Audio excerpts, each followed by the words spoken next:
The birthday dinner was supposed to be at a restaurant downtown. My choice, my reservation, the same Italian place where my husband and I had eaten every anniversary for 17 years.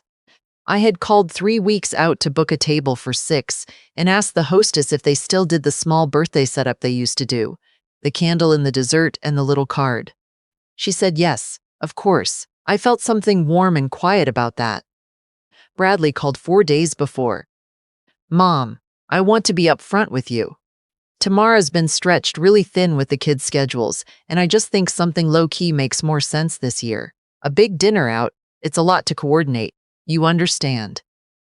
I was standing at the kitchen sink looking out at the backyard maple, which had started turning yellow at the crown. First yellow, then orange, moving slowly down through the branches toward the trunk. It did this every October, and every October it surprised me a little. "Of course," I said. "I'll call you on the day. We'll figure something out. Maybe coffee." He didn't call on the day.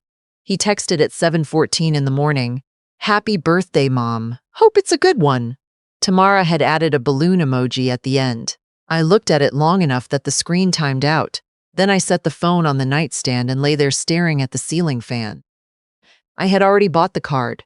A funny one, a cartoon woman looking horrified at the number of candles on her cake. I had planned to bring it to dinner as a joke about turning 65, the kind of joke that only lands when someone loves you. I slid it into the nightstand drawer without opening it. The morning was gray and cool.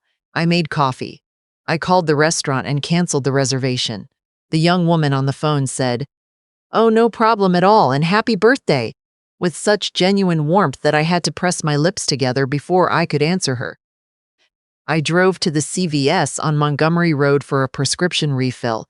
At lunch, I went to the diner on Vine Street with the green awning, where a man named George, who had known my husband for 30 years, brought me a slice of apple pie with a birthday candle set in it, without being asked. "From the kitchen," he said. "Don't tell the health inspector." I laughed and thanked him and ate the pie slowly, watching people pass by on the sidewalk outside. When I got home, I changed into comfortable clothes and sat at my desk. The folder on my screen was labeled simply Metapath. Priya had sent 3 updates that morning: pilot feedback from the second site, revised interface notes from our developer, and a question about the rural pharmacy partnership in Morgan County that needed an answer by Friday. I opened the first document and settled in. By the time I looked up, 2 hours had passed. The room had gone dark around me. I had filled 4 pages of my legal pad and had, for the first time all day, completely forgotten about the balloon emoji. 14 months earlier, I had been called into a meeting with a woman named Donna, Riverside Pharmacy's new regional director, who was 34 years old and spoke about operational restructuring the way very confident people speak about things they are certain they understand. The centralized hub model, streamlined clinical workflow, early retirement for senior staff, full benefits, very generous. She used the word generous twice. I thanked her. I cleaned out my desk. I drove home on the 275 loop and took the exit 3 miles past my own because I wasn't ready to be in my house yet. Wasn't ready to sit in the kitchen where I had eaten breakfast before every shift for 23 years and have that be something that was finished. 23 years. I had started as a pharmacy technician the year Bradley was in 2nd grade and worked my way into the clinical consultation program when it was still a folding table in the corner of the store. I had built it into something real. A proper office, scheduled appointments booked 3 weeks out. I had caught drug interaction errors that would have put people in the emergency room. I had learned the names of patients' grandchildren, their dietary restrictions, the specific brand of aspirin one man had taken every single morning since 1987 because it was the same brand his mother had used. On Tuesdays, some patients came in not only for their prescriptions, but because Tuesdays were when I was there, and I had become, for a handful of them, the one person who asked how they were doing and actually waited through the whole answer before saying anything. All of that, and Donna had called it early retirement with full benefits. I didn't sleep much that week. I read through 23 years of margin notes, clinical journals, and the observation notebooks I had kept in the bottom drawer of my desk, now stacked on my kitchen table. The thread running through all of it was something I had watched build for 2 decades. Older adults managing 6, 7, 8 medications without adequate systems, without anyone checking in before the crisis instead of after. Priya and I had talked about it in general terms for years. She had gone into health informatics after our shared fellowship at Cincinnati Children's. I had stayed clinical. We caught up twice a year, sometimes more. I called her on a Saturday morning and described everything. The problem, the gap, the things I had seen, and the things I believed could prevent them. "How long have you been thinking about this?" she asked. 23 years, I said, but seriously, only the last 3. She said she could clear her weekend. We met at a coffee shop near Xavier University. I brought my legal pad. She brought her laptop and a list of contacts she had spent 15 years building. We ordered coffee and were still there when they turned the lights up for closing. By the end, we had the rough architecture of something worth building.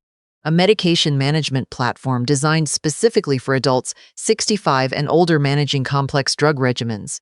No bright colors, no gamification, no language that talked down to anyone. Clean interface. Voice navigation. Plain language throughout. A system that learned a patient's patterns over time and flagged early deviations. Not to the patient's adult children first, but to the patient themselves, with enough lead time to do something before an emergency, not after. I put in the money from my retirement package as operating capital. $62,000, every cent of it. Priya contributed her own savings and every professional contact she had cultivated across 15 years. We incorporated in Ohio, Medipath LLC, a post office box and a shared email address. No social media presence, no announcement, just the work. That Christmas, Bradley asked what I had been doing to keep busy since the pharmacy. We were in his kitchen in Blue Ash. Tamara was assembling a cheese board with the focused precision she brought to most domestic tasks. The kids were in the other room. I told him I had been working on a health technology project, a medication management platform for elderly patients on complex drug regimens. He looked at me with the patient expression he had developed sometime in the last few years, the fond and slightly indulgent one, like I was describing a new hobby. "Mom, isn't that space pretty saturated already? CVS has an app. Every insurance company has something like that. I feel like that ship has pretty much sailed." "They have something," I said, "not this." Tamara set a cracker quietly on the board. She didn't look up. "I'm just saying," Bradley said, "you should enjoy your retirement. You've worked your whole life." Sophie came in from the other room asking about dessert, and the conversation shifted the way conversations do when someone changes the channel. I helped clear the cheese board afterward and wash the serving knife by hand because it was the kind that couldn't go in the dishwasher. Bradley thanked me and walked back to his guests, and I dried my hands and stood alone in his kitchen for a moment, looking at the family photos arranged on the refrigerator door. I drove home through the December dark with the radio off. In the parking lot of my own house, before I went inside, I sat with the engine idling and wrote 3 pages of interface notes in the back of my planner. By spring, we had a working prototype. By July, a pilot running in 3 independent pharmacies in rural parts of Ohio. One in Vinton County, one in Morgan County, one at the outer edge of Gallia County. Places with older patient populations, limited staff, no existing digital infrastructure. In the first 90 days, the pilot sites reported a 43% reduction in missed refill events and a meaningful decrease in emergency room visits among enrolled patients. We brought those numbers to Helena at Crescent Health Ventures in August. She was a deliberate woman who asked questions in a specific order and didn't fill silences with unnecessary reassurance. She listened carefully to everything. She asked us to come back for a second meeting. After the second meeting, she called Priya on a Thursday afternoon and asked directly, "How attached were we to staying small?" "Not at all," Priya said. By September, we had a term sheet. By October, a letter of intent from MedCore Benefits Group, one of the larger pharmacy benefits management companies operating across the Midwest and Southeast, regarding full acquisition. Priya called me the evening the letter arrived. She read the number aloud in a flat, careful voice, the way you read something you are afraid to trust until you hear it outside your own head. $840 million. Neither of us spoke for a long moment. We should probably tell someone, she said. After the ink dries, I said. The formal announcement was scheduled for the Wednesday after my birthday. Quiet rollout. A press release to 3 industry trade publications and 1 regional business journal. No splashy campaign. No human interest angle about 2 women over 50 building something meaningful from retirement savings, and a legal pad at a coffee shop near Xavier University. Because that story had a way of running out ahead of you, and neither of us wanted to run. I told no one in the family. I didn't call Bradley. I didn't mention it to Tamara. I had already tried telling him once, in that blue ash kitchen, in front of a cheese board, while someone set a cracker down quietly and didn't look up.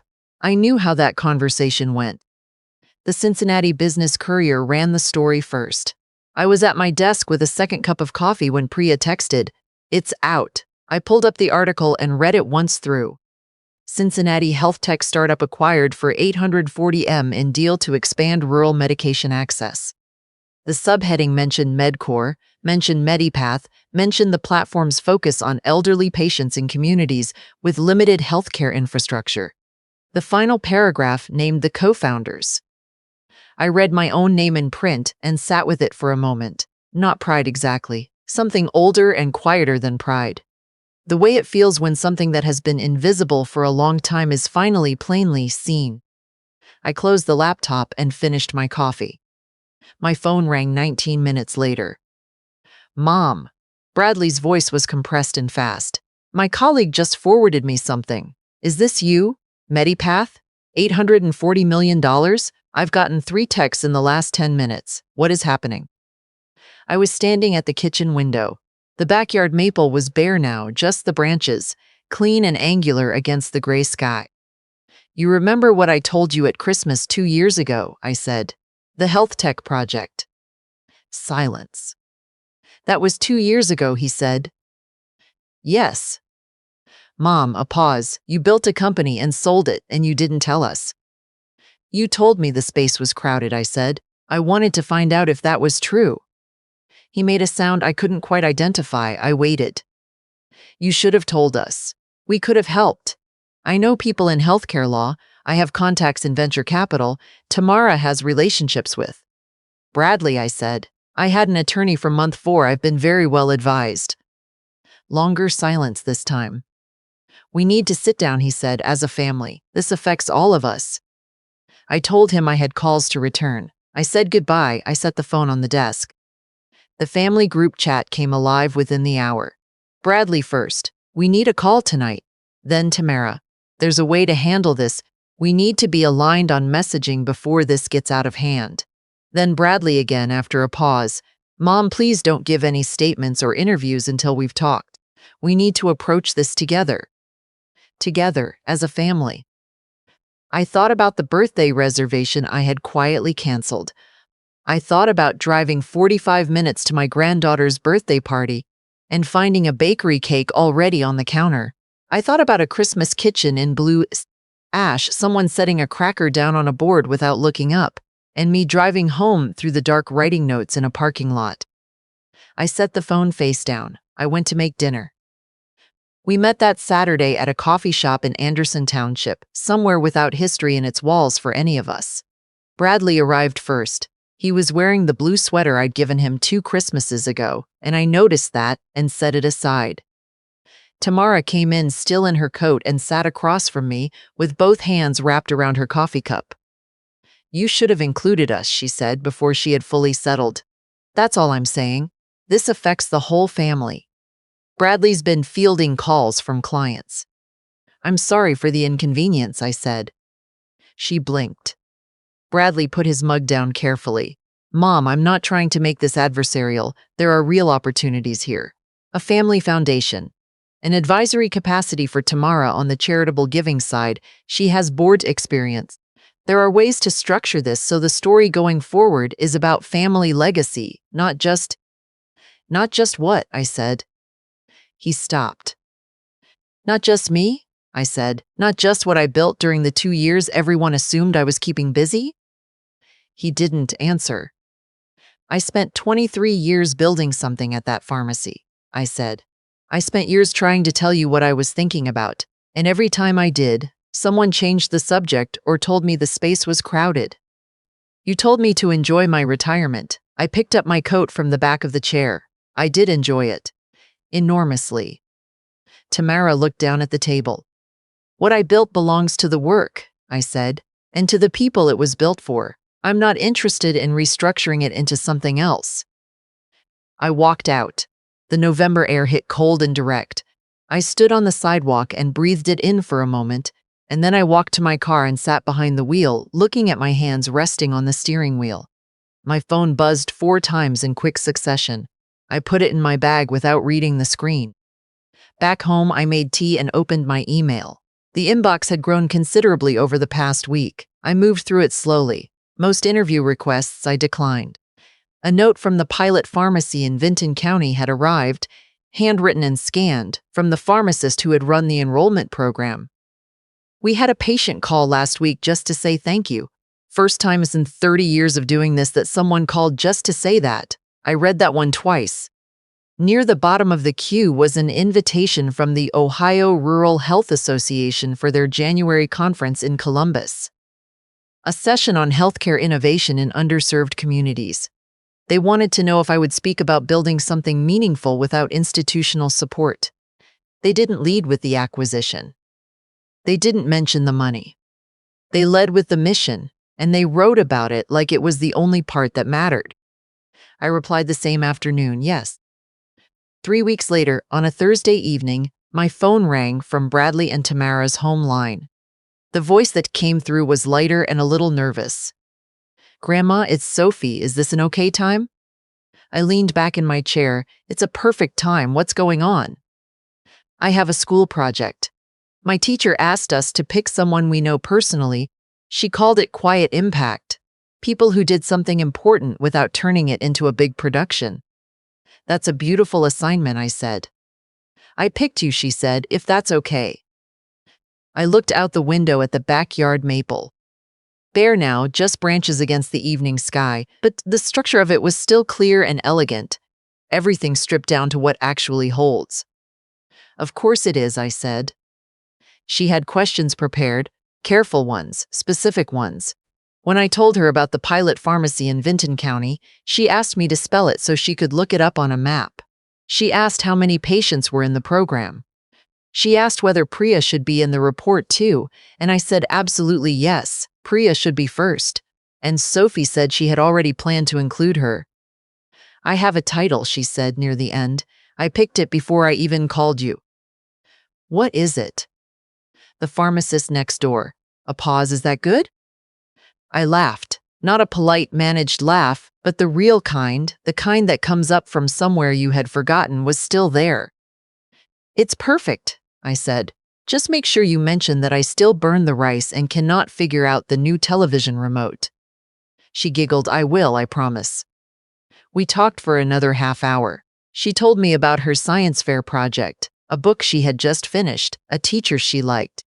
She told me she had been thinking about environmental science or maybe biology, and I told her that was worth following, that the best way to find out was to start now, while she still thought it was interesting before anyone told her it was difficult.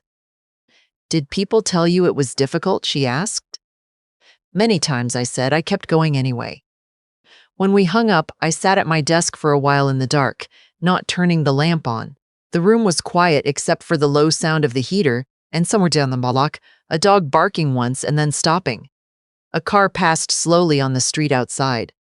I picked up my pen. I opened my legal pad to a blank page. I wasn't writing for the conference in Columbus, or for the journalist who had sent a respectful note and was still patiently waiting, or for the group chat that had gone silent since the coffee shop on Saturday. I was writing because I had always written, in margins and notebooks, in the parking lots of other people's houses, at this desk after everyone else had gone home. The writing had always been the point. What came after was just what happened when you trusted that long enough. I wrote until my hand cramped, then set the pen down, rinsed my mug in the sink, and went to bed. I slept the way I hadn't in a long time, deeply, without waiting for anything. without listening for a phone that didn't ring.